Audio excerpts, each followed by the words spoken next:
You are watching Business Heroine TV for the entrepreneur who says she will and does. Join the Business Heroine community today at businessheroinemagazine.com. And now, tune into the show. Welcome, I'm Ann Perry, founder of Business Heroine, and today we are going to be speaking with Linda Kroll. Now, Linda is a therapist, mediator, attorney, and a Chopra Certified Vedic Master. So for over 20 years, Linda has counseled thousands of individuals, couples, and groups to share compassionate communication for better relationships. She also provides compassionate mediation for a self-led divorce, and that's self in all caps, S-E-L-F, which we will talk about soon. Linda's core message is to love more and be happy, starting with loving yourself.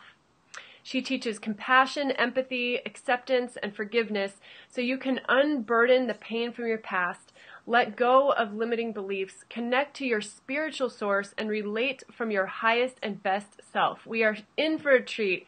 Welcome, Linda. Thank you for joining us. Thank you, Ann. I'm so thrilled to be here. Yeah. So, Business Heroine, when we talk to women, one of the questions that we're always super curious about is how your career emerged. You have quite an extensive background and a very varied background. How did your work around compassionate communication come about? Tell us your story. Well, let's see. I went to college, got a psych major, married my college sweetheart, became a lawyer, but stayed home to raise my two wonderful daughters. Didn't think law was going to do everything I wanted it to do, so I became a mediator, and then much later I became a therapist. So since 1994, I've combined individual counseling, couples counseling, and divorce mediation. And then because that William Tell overture was playing in my mind a lot, and the Chopra Center came to Chicago, I went and took a course with my 80-year-old mother and my 30-year-old daughter on meditation. And from that, it led me to 5 years of study at the Chopra Center, where I learned to become a meditation teacher and a yoga teacher and a perfect health teacher. So I combine all of it, the left brain to the right brain, and still do counseling, but I've taken programs and products online now so that I can offer it and serve more people. So that's the up-to-date shorthand version. Yeah, that's amazing. I mean, it's such a unique path. It's like all of those different areas combining perfectly into what you do now. What is a Vedic Master? Fill us in on that. The Vedic Master is the Chopra's master degree that once you have learned how to teach meditation, how to teach yoga, and the principles of Ayurveda and perfect health, you finished all of their programs, they award you with the Vedic Master. So I think there's maybe 400 maybe in the entire world. Wow. That they've trained, maybe a little more. I may have been the oldest. I like to say that I got my Medicare card in May and then I got my Vedic Master in June. So you're never too old to learn something new. And it's just it's a body of knowledge that helps live from more peaceful, meditative, higher consciousness, meaning bringing a little more mindful, present awareness into daily life. So I try to practice it as much as I can. Yeah, what a contribution. So I love your core message, which is love more and be happy.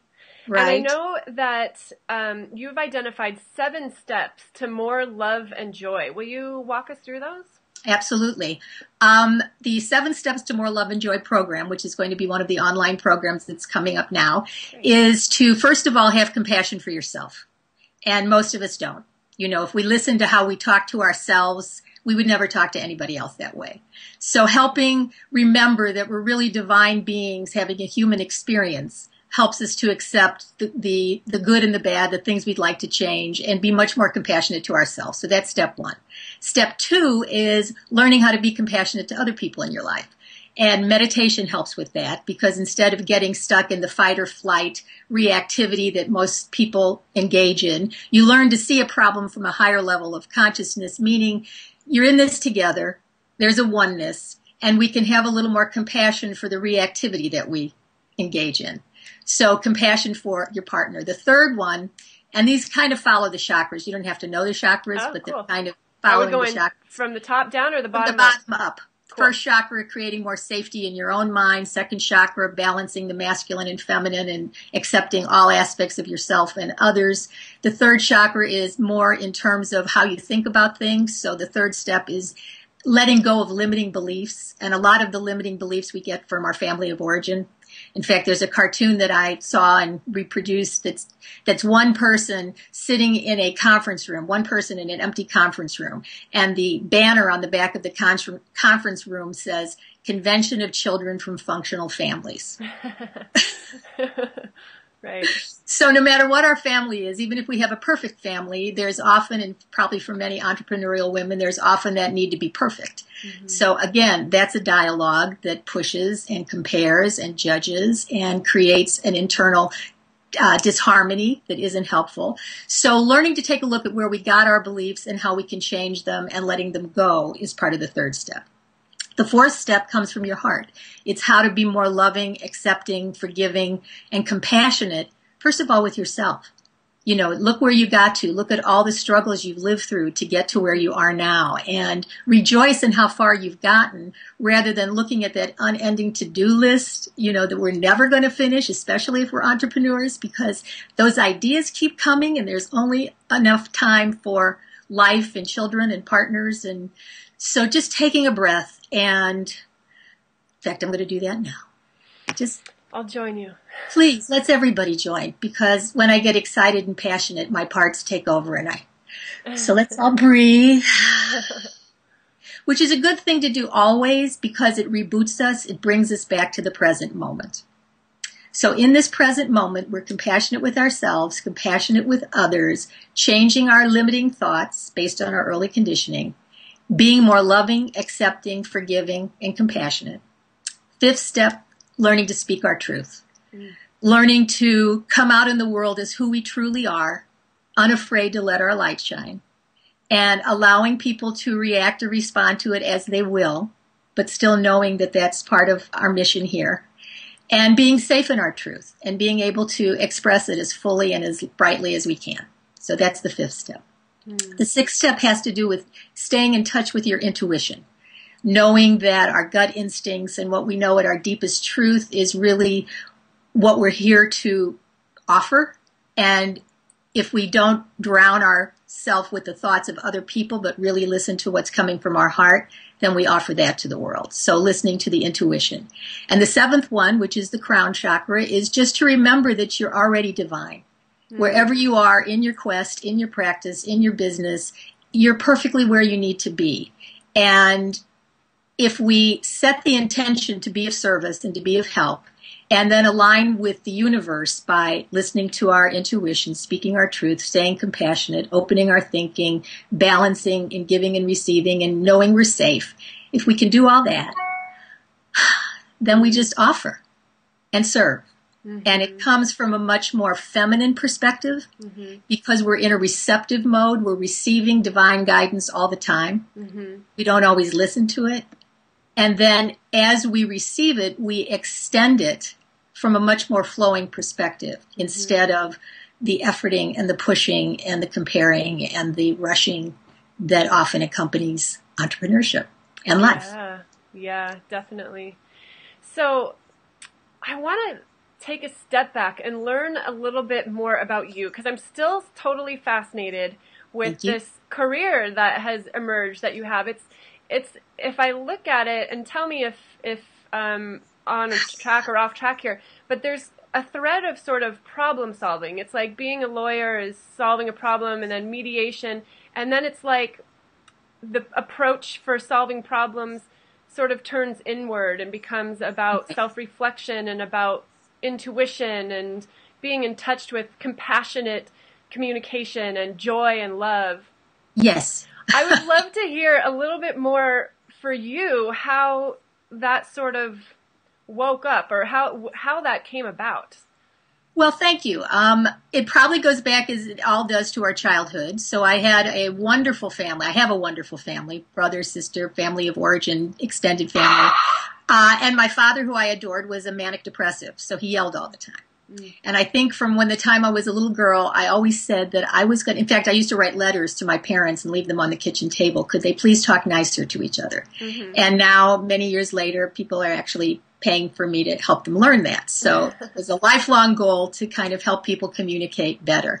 From a lot of different things that happened, whether it was boundary violations from uncles growing up, or ways to relate to people, or having to deal with a chronic illness, or infertility, or divorce at some point, I always felt that there had to be a reason that these things were happening, that if I could just learn from them. And the 12-step program has been very influential in my life, too, in terms of higher power and taking your own inventory and leading a spiritual path.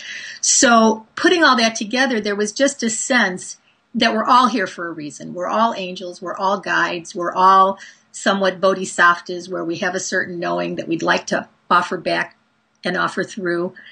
And finding a way to take what the circumstances of my life were and to translate it into something that came out as love and compassion and wisdom, and then offering those tools to other people feels like it's part of my dharma. It feels like it's part of my purpose.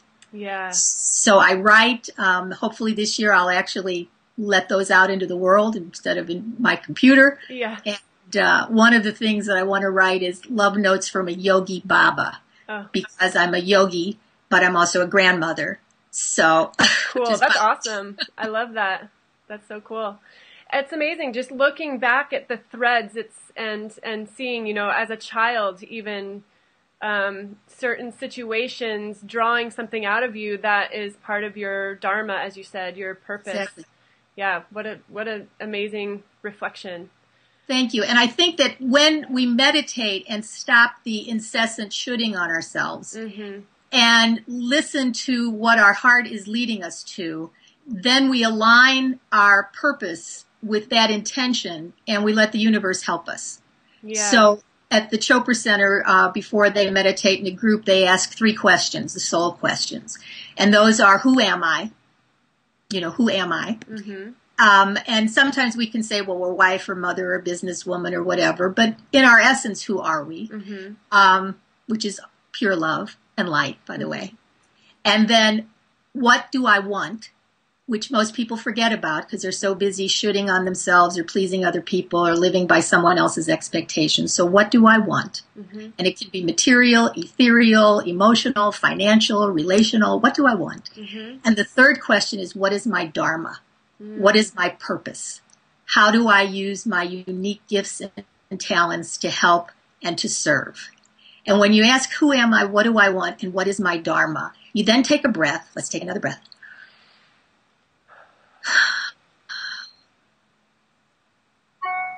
And release it to the universe. Because we then detach from how it's supposed to happen, and we allow the universe to offer us details. So our intention to help or to serve or to offer or to share becomes the GPS that we put in. And then we don't get stuck, or we try not to get stuck, in that ego brain of, well, do I turn left here, and if I turn right there, and what if I, and all the different routes we could take. We just know that if we move in the direction of our highest dreams and what our soul would like us to do, the universe will course correct for us. And if you listen to your GPS, it just says gently, recalculating, right? Recalculating. Yeah. It doesn't say, you stupid idiot, why did you do that? Why didn't you do this? You should still be, so it just is a way of gently setting our intention, putting our attention on what intention we've created, and then being present in present moment awareness as the universe unfolds, moment by moment. And then it becomes miracles. Then we find miracles. I love that analogy. That's so great. And it's, it just rings of truth. And it's not easy. It takes trust. It takes leaps of faith.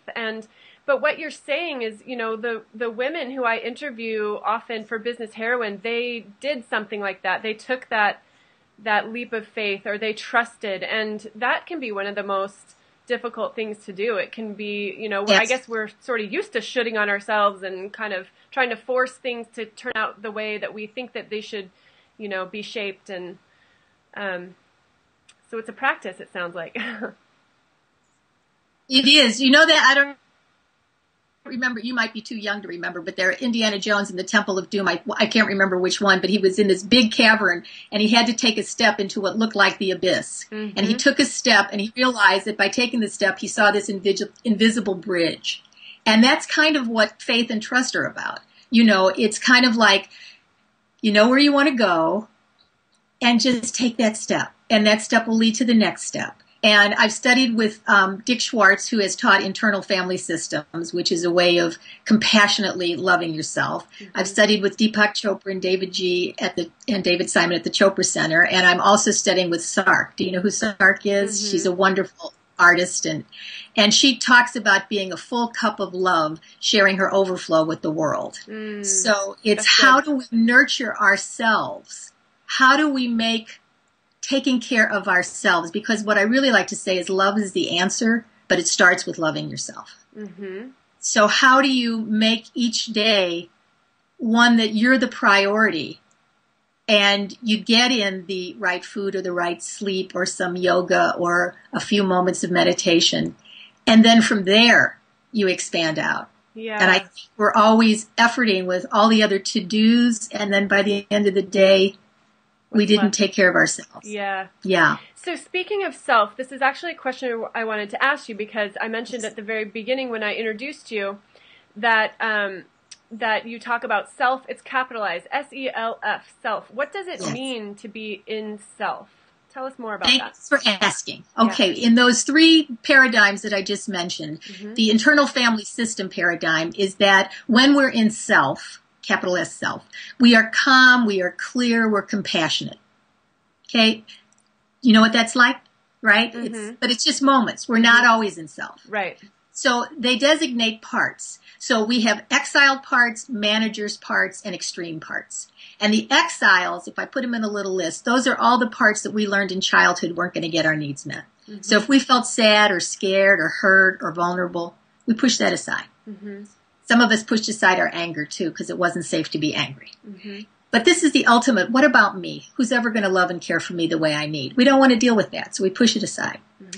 Then we go out in the world and we manage. And a lot of us manage by being smart and pleasing and nice and caretaking. Some people can be blaming or judgmental or intellectual. But a lot of people put on what I'm calling a pseudo-self, where we like to pretend we're in self, but we're really feeling all those feelings that we don't want to feel. So as we're trying to manage and those exiles come out, we get engaged in extreme behaviors to numb us. So we eat too much, or we drink too much, or we watch too much TV, which is not always an addiction, but we get enraged, we put up walls, we get depressed, we go have an affair. There's different ways that we get extreme, because when we're extreme, now we can focus on how bad we were. We don't have to go back to those exiles. So when we're in self, we recognize that the managers and extreme parts are just protecting us. And once we come from a place of compassion for ourselves, we can then go back and be with our inner child and take her out of those traumatic times and remind her that even though she may have not had the parenting or the reflection that she needed, or she had a trauma, that we're here now. And the who we are that's here is really a divine part of the divine. Okay, we're all kind of God incarnated, nature, oneness. So when we're really aware of that truth of who we are, we bring that self, that calm, compassionate, curious, clear, courageous self to those parts of ourselves that are still hurting.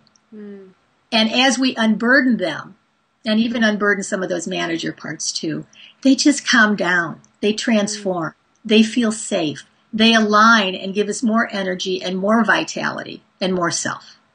Okay, so just by being aware that we have feelings, turning in the direction, thanking our managing parts for running interference, but asking them to trust that at our core, in our intuition, from our higher self, we've got it, and then we come from there. I like that a lot. Like, I'm here now. It's almost like nurturing another part of yourself, like a a scared child, and then they come home and then their mom's there with open arms, and it's like, okay, I'm safe now. I can relax. Exactly. I can breathe. And our higher self is that divine place where all of our parts can come to be loved and accepted. Yeah. Yeah. So that's the IFS model. Oh, okay. IFS. What does that mean? Internal family systems, that we have an internal family of parts. Okay. That have different roles, but when we're in self, we can be that presence, that compassionate witnessing presence that encompasses them all, and then they trust us to take the lead. Yeah. And another way to do that is just to take a breath sometime, because if you notice you're getting anxious or angry or scared or hurt, just taking a breath, often a belly breath. I just invite people to breathe so that their bellies expand, and then exhale so that you breathe all the way down. It brings you back to the present moment. So you're not reacting to stress in the moment as you were as a child when something bad happened to you.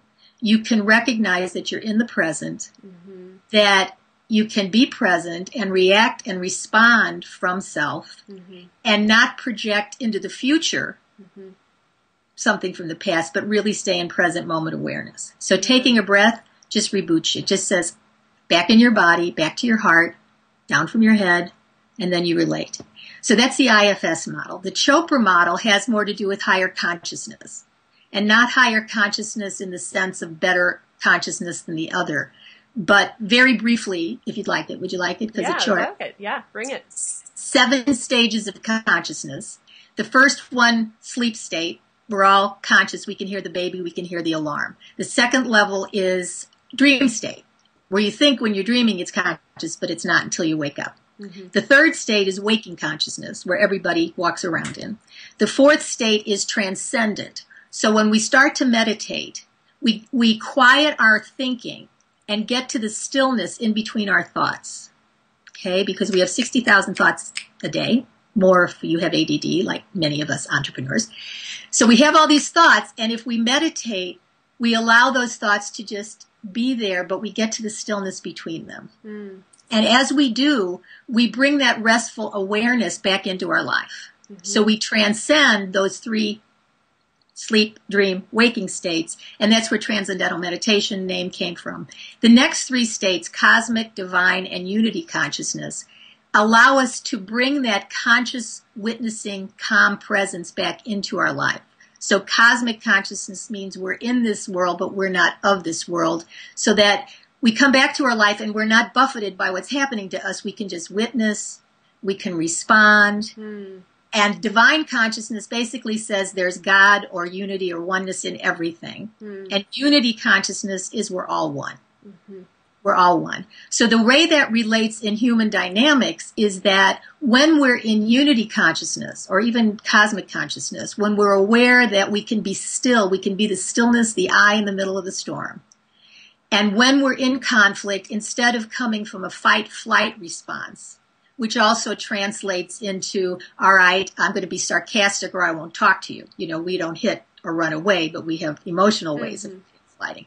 We start to elevate our ways to respond in a way that we can be more conscious, more compassionate, and begin to solve the problem from a higher level than the problem as part of a team. And that is how I teach people to talk about a divorce.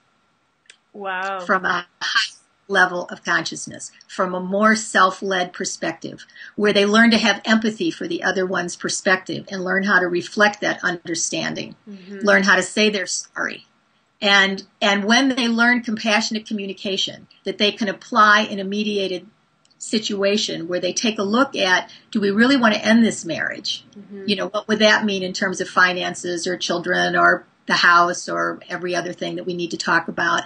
And oftentimes taking a look at that with compassion makes them rededicate themselves to create a new marriage based on who they are and who they would like to partner with moving forward.